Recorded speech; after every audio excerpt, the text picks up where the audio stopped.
तो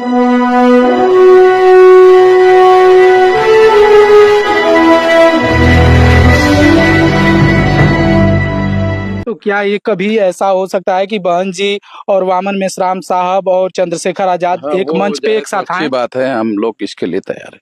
हमारी मौजूदगी उत्तर प्रदेश के जनपद मऊ मऊ में है और आपको बता दें कि हमारे साथ वाम सेब के राष्ट्रीय अध्यक्ष मेश्राम साहब हमारे साथ में हैं। इनसे तमाम मुद्दों पर बातें होंगी। आज मऊ में इनका कार्यक्रम था, आखिर किस लिए कार्यक्रम रखा गया था, जो बड़े दूर से चलकर ये मऊ में आए हैं। तो स्वागत है सर हमारे चैनल पे। धन्यवाद। सर आज मऊ में आए हैं, किस तरह का कार्यक्रम रहा? कार्यक्रम तो बहुत अच्छा है, यहाँ के लोगों ने किया है, संगठित रूप से अच्छा और सफल कार्यक्रम किया गया है। और इसी तरह से ये कार्यक्रम उत्तर प्रदेश के सारे जनपदों में करने की हमारी योजना है। अभी ये मंडल स्तरीय 18 मंडलों में कार्यक्रम है, उसमें से एक मंडल है जहाँ ये कार्यक्रम हो गया। सर देखा जाए तो लखनऊ में जो बहन जी की बहुत बड़ी रैली थी, रैली से पहले बहुजन समाज में ये समाज के लोग ये सोच रहे थे कि चंद्रशेखर आजाद जी और बहन जी एक साथ आएंगे। आखिर सर आपको समाज क्यों नहीं आपको साथ में सोचता है?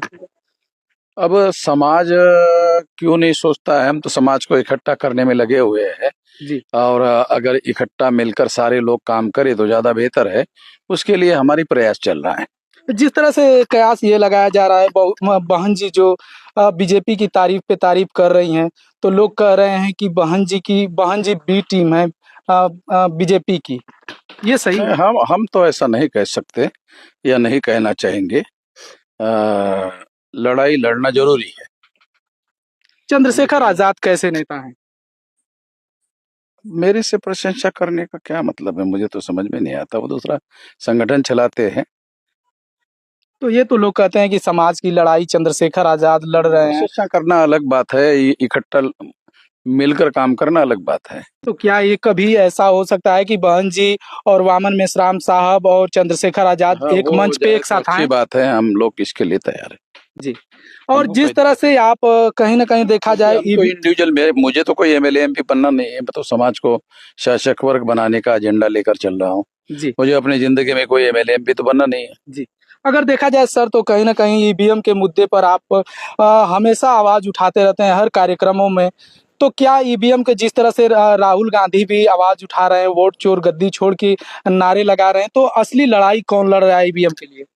वो तो मीडिया वाले उनको दिखाते हैं, हमको तो दिखाते नहीं है। हम तो अपना सोशल मीडिया में अपनी आवाज उठाते हैं। ये तो लड़ाई हमने शुरू की है। तो क्या सच्चाई है ईवीएम से चोरी हो रहा है? होती है। तो ये उसके बहुत तमाम सारे सबूत, अभी सुप्रीम कोर्ट ने जी एक ग्राम पंचायत के चुनाव का मामला सामने आया, जहां बीजेपी का सरपंच जीत गया था। वहां सुप्रीम कोर्ट के सामने मामला गया तो सर जीता हुआ सरपंच जो बीजेपी का वो हार गया और जो हारा हुआ था वो जीत गया। तो ये समाज को तो इसका मतलब ये है कि ईवीएम में गड़बड़ी होती है। ये तो सुप्रीम कोर्ट के सामने हुआ। तो समाज को कब समझ में आएगा, कब समाज सड़कों पर उतर के ईवीएम का विरोध करेगा? समाज को तो समझने के लिए हम लोग सारे देश भर में तैयारी कर रहे हैं।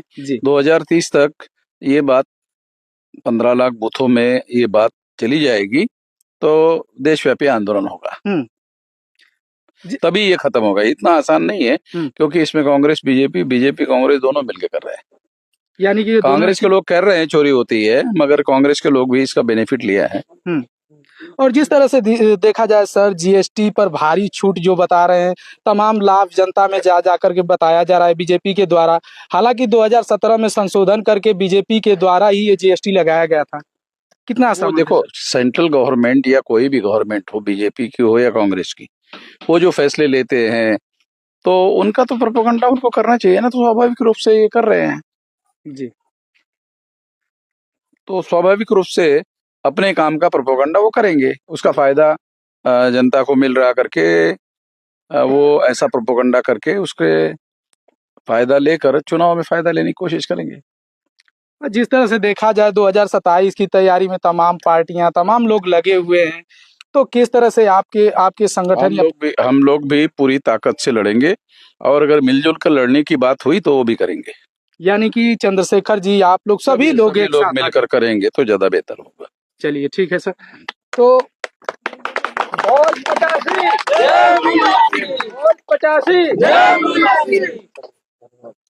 तो आप देख सकते हैं कि वामन मेश्राम साहब रहे, इन्होंने तमाम मुद्दों पर अपनी बातें रखी। बाकी आप इनकी बातों से कितना सहमत हैं कमेंट बॉक्स में बताइए, और मिलते हैं किसी और वीडियो के साथ। तब तक के लिए जय हिंद।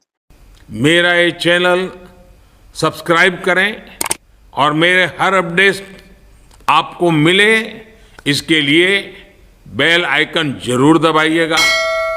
आप सभी को मेरी ढेर सारी शुभकामनाएं।